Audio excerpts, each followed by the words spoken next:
নমস্কাৰ, মই আচাৰ্য বিনয় কাশ্যপ। আজি আৰু আমি জানিম যে চন্দ্ৰ দেৱতা যদি লগ্নৰ পৰা 6th হাউসত ট্ৰেনজিট কৰে তেনেহলে কেনেকুৱা ধৰণৰ ফল পাব। সক আমাৰ টপিকটো হল কি যে চন্দ্ৰ দেৱতাৰ ওপৰত আলোচনা কৰি আছিলো। চন্দ্ৰ দেৱতা লগ্নৰ পৰা ট্ৰেনজিটৰ সময়ত 12টা ভাৱত কি ৰিজাল্ট দিব। আজি আমি 6th হাউসৰ বিষয়ে জানিম। ঠিক আছে, টপিক হল ট্ৰেনজিট অফ মুন। কিমান নম্বৰ ঘৰত? 6th হাউস। 6th হাউসত যদি ভ্ৰমণ কৰে কেনেকুৱা ধৰণৰ ৰিজাল্ট আমি পাম। আমি আগতে কৈছো, এতিয়াও কওঁ যে চন্দ্ৰ একদিনত 12 ডিগ্ৰী মুভ কৰিব পাৰে, এটা ৰাশি 30 ডিগ্ৰী। সেইটো কাৰণে চন্দ্ৰ দেৱতা এটা ৰাশিত আধাই দিন সময় থাকিব। মুন পাৰ সাইন কিমান থাকিব? 2.5 days, 2.5 days থাকিব।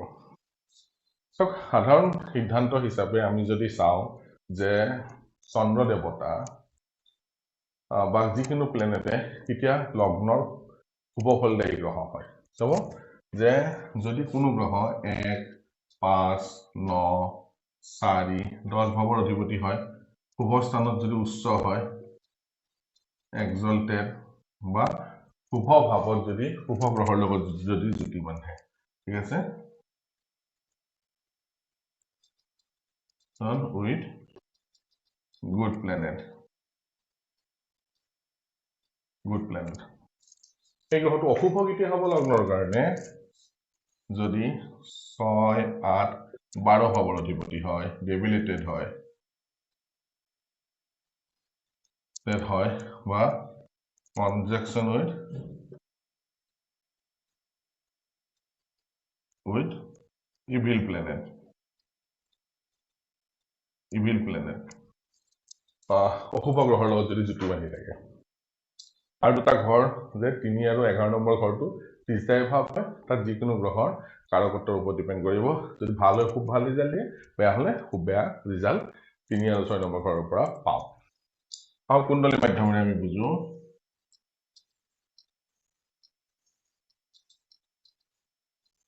আমি মেষ লগ্নৰ ৰিফাৰেন্স লৈ আছো। লগ্ন যিকোনো হ'ব পাৰে, লগ্নক সদায় প্ৰথম ভাৱ বুলি ধৰিব। আৰু চন্দ্ৰ দেৱতা যদি 6th হাউসত ভ্ৰমণ কৰি থাকে, চন্দ্ৰ দেৱতা যদি শুভ ভাৱৰ অধিপতি হয়, উচ্চ হয় বা শুভ গ্ৰহৰ লগত শুভ ভাৱত যুতি বান্ধি থাকি যদি লগ্নৰ পৰা 6th হাউসত ভ্ৰমণ কৰে, তেনেহলে তেনে জাতক বা জাতিকাক গেইন অফ হেপিনেছ, সুখ বৃদ্ধি কৰি দিব। যদিও 6 নম্বৰটো দুস্থান হয়, তাত কিন্তু চন্দ্ৰ দেৱতাই সুখ বৃদ্ধি কৰে, আনন্দময় হয়। সেই আঢ়াই দিন জাতকৰ যথেষ্ট সুখত সেই আঢ়াই দিন পাৰ হয়। ঠিক তেনেকে চন্দ্ৰ দেৱতা যদি 6, 8, 12 অধিপতি হয়, ডেবিলিটেড হয়, কনজাংশন উইথ ইভিল প্লেনেট, বেয়া গ্ৰহৰ লগত যদি যুক্তি বান্ধি থাকে, বিপৰীত ৰাজযোগৰ সময়ত বেলেগ হ'ব। চন্দ্ৰ দেৱতা যদি দুস্থানৰ অধিপতি হয়, দুস্থানতে থাকে, লগ্ন যদি মজবুত হয়, এইটো বিপৰীত ৰাজযোগত যাব। বিপৰীত ৰাজযোগৰ বিষয়ে আমি অন্য ভিডিঅ'ত আলোচনা কৰিম। ইয়াতে ইন জেনেৰেল কৈছো যে 6, 8 ভাৱৰ অধিপতি যদি হয় বা মিছ হয় বা অশুভ স্থানত অশুভ ভাৱৰ লগত যদি যুতি বান্ধি থাকি 6th হাউসত ভ্ৰমণ কৰে, তেনে জাতক বা জাতিকাৰ কি হ'ব? টকা পইচাৰ কাৰণে মানসিক অশান্তিত পৰি, ধাৰ ধুৰৰ কাৰণে হ'ব পাৰে, বা টকা পইচা পাব লগা আছে পোৱা নাই, তেনেকুৱা কাৰণে মেইন কষ্ট টকা পইচাৰ কাৰণে, ধন সম্পত্তিৰ কাৰণে তেওঁ মানসিক অশান্তিত ভোগে। এই আঢ়াই দিন যথেষ্ট ডিষ্টাৰ্ব থাকিব তেনে জাতক বা জাতিকা। চন্দ্ৰ দেৱতা যিহেতু নৈসৰ্গিক শুভ গ্ৰহ আৰু চন্দ্ৰৰ লগত কণ্ডিশ্যন এপ্লাই হয় শুক্ল পক্ষ আৰু কৃষ্ণ পক্ষলৈ, তো চন্দ্ৰ দেৱতা শুভ ভাৱৰ অধিপতি হয় যদি 6th হাউসত ভ্ৰমণ কৰে, সুখ বৃদ্ধি কৰিব। আৰু অশুভ ভাৱৰ অধিপতি হয় যদি লগ্নৰ পৰা 6th হাউসত ভ্ৰমণ কৰে, তেনেহলে টকা পইচাৰ কাৰণে তেওঁৰ মানসিক অশান্তি। একদম সৰু সৰু বস্তু, এই বস্তুবিলাক আমি ধৰিব লাগিব। এই বস্তুৰ পৰা আমি জানিব পাৰিম যে আহিবলগীয়া দিনবিলাক আমাৰ কাৰণে শুভ ফলদায়ী হ'ব নে অশুভ ফলদায়ী হ'ব। কিন্তু আমি জানিবও লাগিব যে লগ্নৰ লগত সেই গ্ৰহটোৰ কেনেকুৱা ধৰণৰ সম্পৰ্ক আছে। প্ৰথম হল লগ্ন কুণ্ডলী, ইউনিভাৰ্চেল সেইখন নহলে একো কামত নাহে।